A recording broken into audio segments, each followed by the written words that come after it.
every player put up 100,000 here tonight to take a stab at this great title at Bellagio. First to act is going to be Paul Volpe, 34-year-old. Has a 4-deuce, quickly folds. Donnie Stern also out. Jake Schindler not going to play, and so it's around to Nick Petrangelo, who has a pair of 5s. He's going to raise.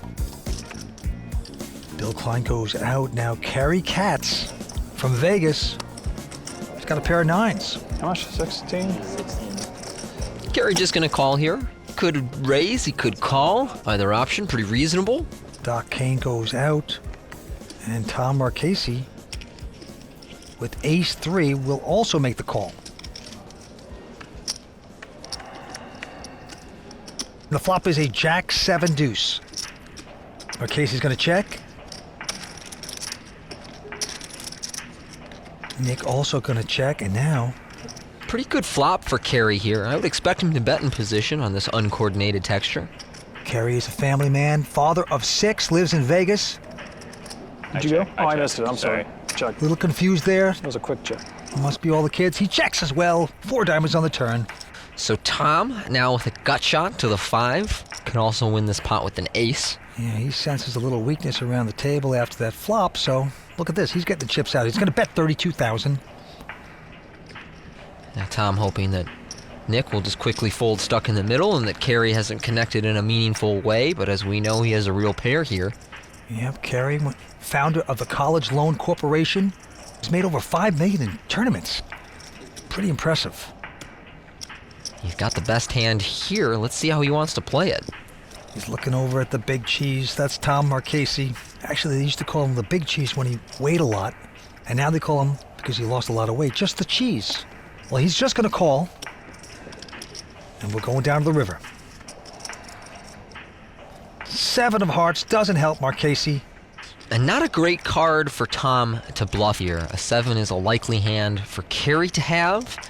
And even if he doesn't have a 7, if he has something like a jack or a pocket pair, 7 is difficult for Tom to represent, so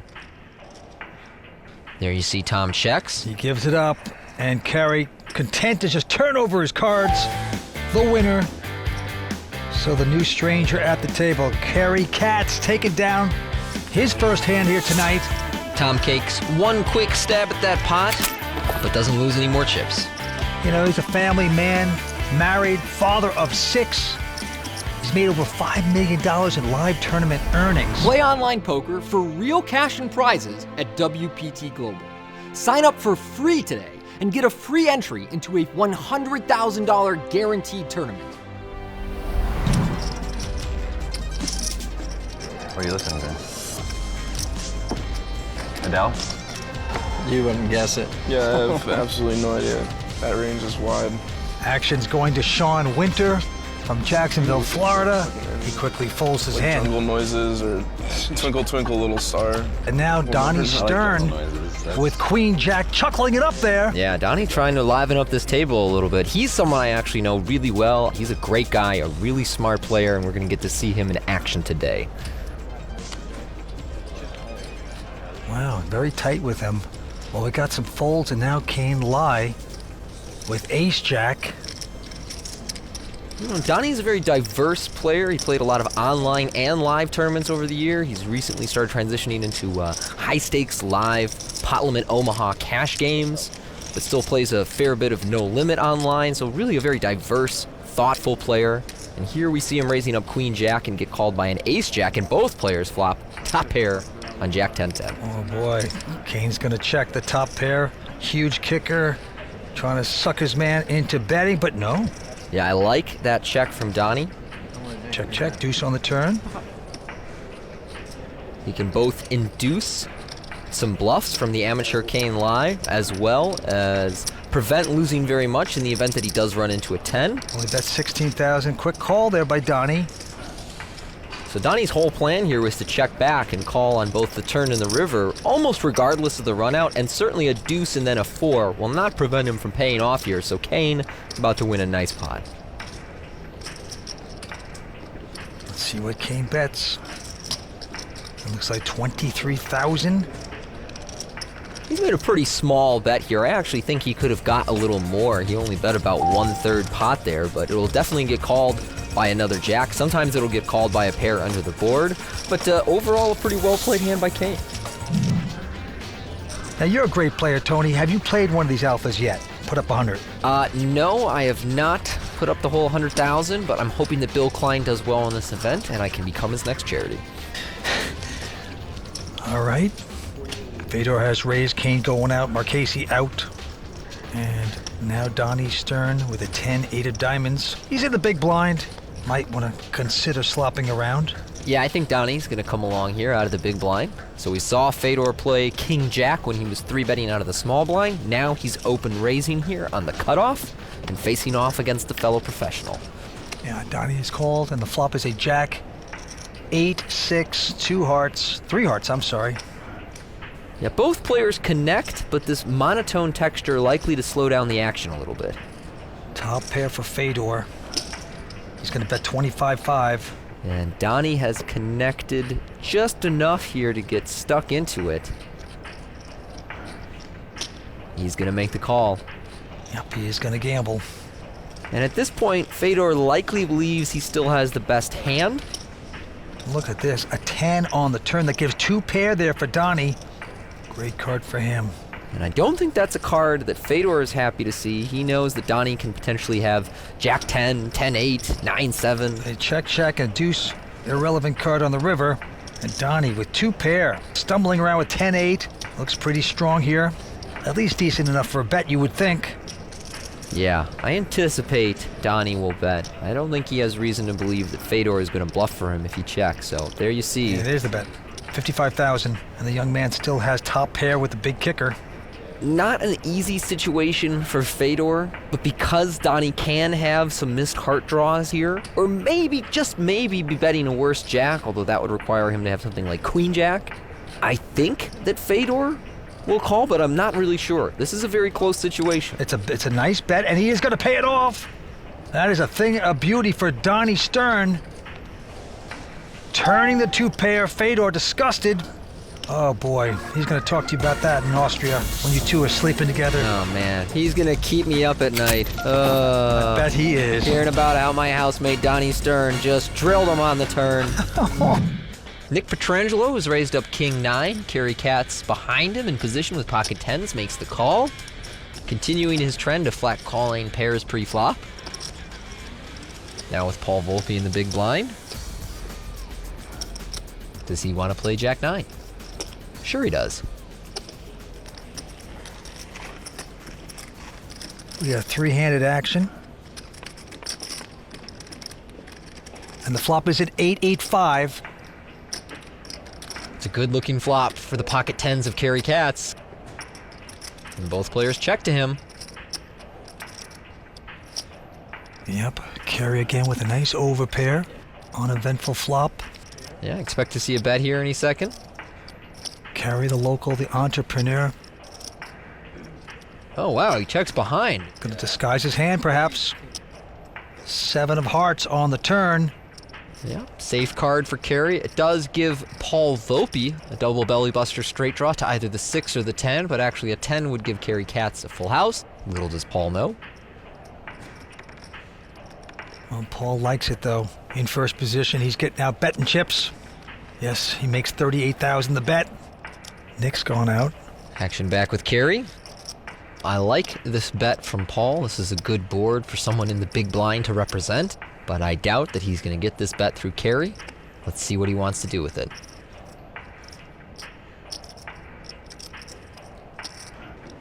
Kerry, the father of 6.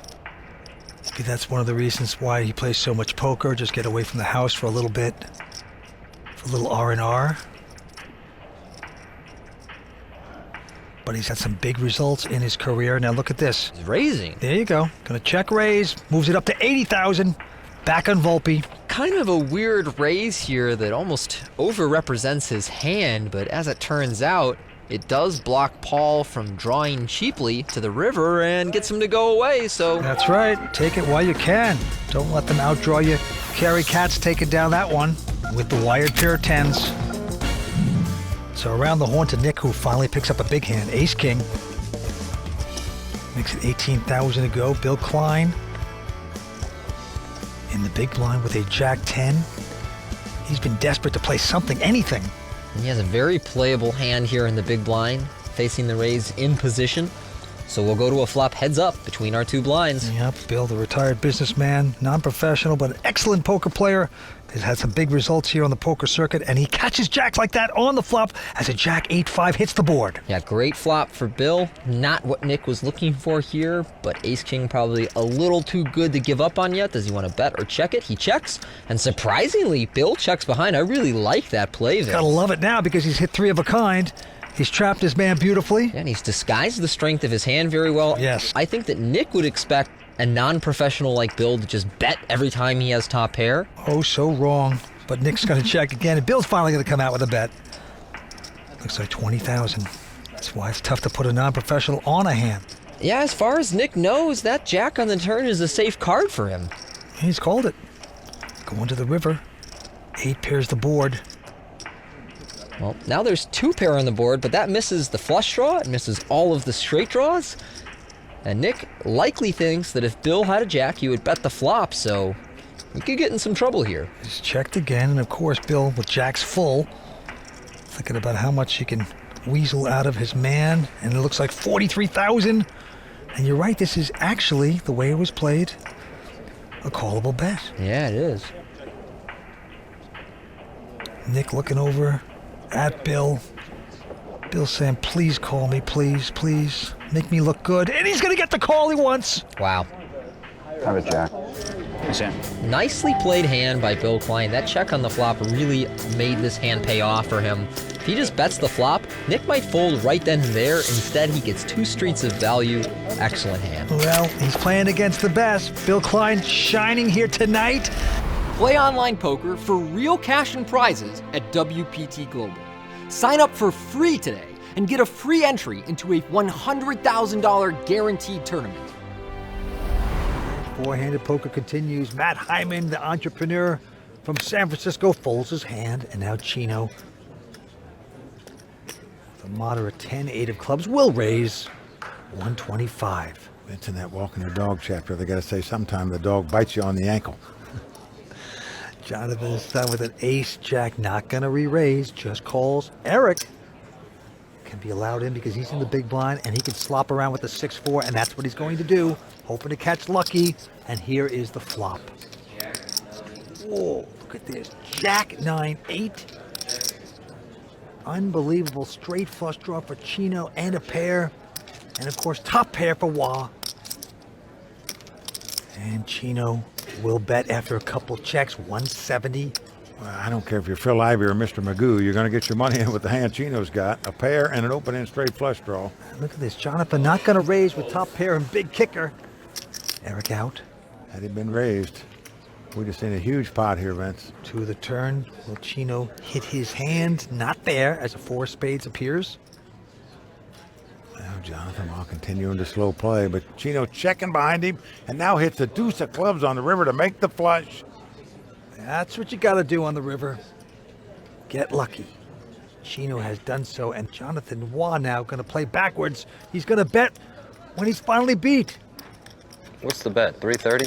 Well, they did bet on the flop or the turn when they had top pair and top kicker. Now the flush comes out there as well as a possible straight. Chino is raising this pot. Well, that's a nice raise by Chino. I know everybody could look at the screen and say, he's got a flush, of course he's going to raise it. But his opponent could have a king-eye flush or a queen-eye flush, or even the nut flush possibly. But you want a value raise because you almost have 7 million in chips. You can't go broke, Jonathan, with half that stack. So I like this raise for a value. It's because he's Chino Ream, because he plays so many pots.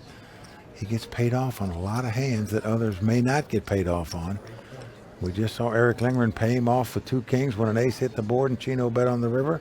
The same thing could happen here again as Chino hits a winning river card, and indeed it does. Wah is Wong right there as he makes this call. If he'd raised on the flop, Chino's going to re-raise. All the money could have gone in. He could have been broke in 4th place heading back to Canada. Chino's going to be sick if he got raised. That's what I was thinking the whole time. I'm like, man, Jonathan, if you're Hollywooding and shipping at me right now. He kept pulling chips out of the... That's the whole thing I kept thinking in my out head. there. He really understands how to play, and you rarely see him ever make a real mistake. Over $7.5 million in live tournament earnings at the ripe age of 27. That's no accident. Ace-8 for Jason Less, and he just throws it in the hijack. Yeah, I think part of the reason Jason does that is because Brian, as the chip leader, has position on Jason. And if I'm Brian, I'm going to be putting a lot of pressure on the medium stacks, on the guys exactly like Jason Less. Somebody like Phil Locke or Noah Schwartz, who are a little shorter, they know that they have to kind of take some chances and potentially get a double up before they can cash. But someone like Jason is pretty assured to cash if he plays tight. So Brian should go after those players. Chewy defended with pocket fives against the pre-flop raise of Brian Rast, and look at the board. 10, 9, 5, 2 spades, gut shot straight flush draw for Rast, who's had the action checked to him by Chewy, who flopped a set of fives. Now, knowing Chewy, even though this is a very draw-heavy board, he is much more likely to just check and call than he is to check and raise. The reason he does that is because he wants to disguise the strength of his hand, he wants to allow an aggressive player like Brian to keep bluffing, and because he wants to be able to play some weaker hands in the same way, so he needs some stronger hands to offset that. Betting a call of 95,000, and now the turn, a 3 of hearts. Great card for Chewy. I mean, it doesn't complete any of the obvious draws on the flop. He checks again over to Brian. Now, Brian still has a ton of equity with his straight draw, flush draw, and overcard. And I like this bet for Brian. He'll get a lot of hands from Chewy to fold, some weak pairs, maybe some ace highs or weak draws.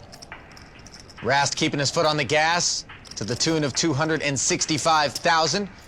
Chewy makes the call. Pot up to 925K. Here's the river. It's a 6. Swing and a miss for Brian Rast. And Chewy checking a third time. Decision time for Brian Rast. Do you wave the white flag of surrender and give up on almost $1 million in this pot?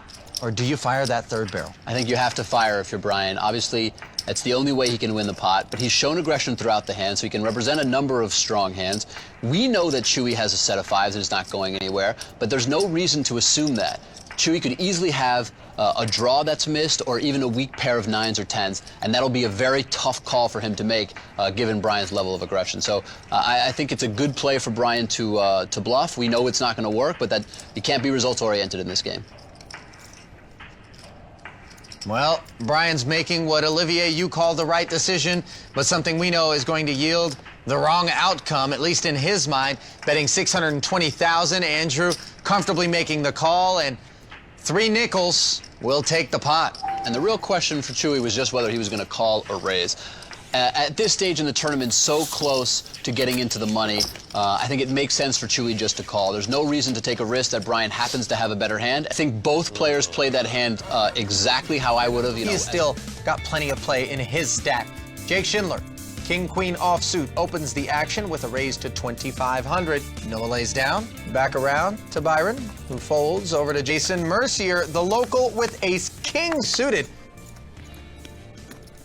That's the real king in this pot, and rather than 3-bet, he just calls. So yeah, we've seen this throughout the Alpha 8 tournaments, both in Season 1 and 2, players playing their big blind more passively. Since they're capping the action in heads-up pots, they tend to just call with both their strong and weak hands. Look at this flop, though. Queen 10-6 with 2 diamonds. Mercier with 2 overs and a royal flush draw. King-Queen for Jake Schindler, the pair of queens, currently the best hand. But look at those percentages. Mercier, the favorite. Yeah, Mercier just has a huge draw. Plus, we know that other queens have been folded, so Jake has even smaller chance of actually winning the pot. Mercier makes the call. Betting a call of 3,800. And now the turn gives Mercier the best hand with a pair of aces. He checks again. Staying in rhythm, letting the aggressor continue his aggression if he decides to. Jake, I think, could have legitimately bet the turn, but checking back is just fine. The ace is obviously not the #1 card he wanted to see. And a second ace on the river, and it's not a card that Schindler actually minds. In fact, he's perhaps more comfortable seeing the second ace than he was seeing the first. No doubt about it. Really makes it less likely for Jason to have an ace.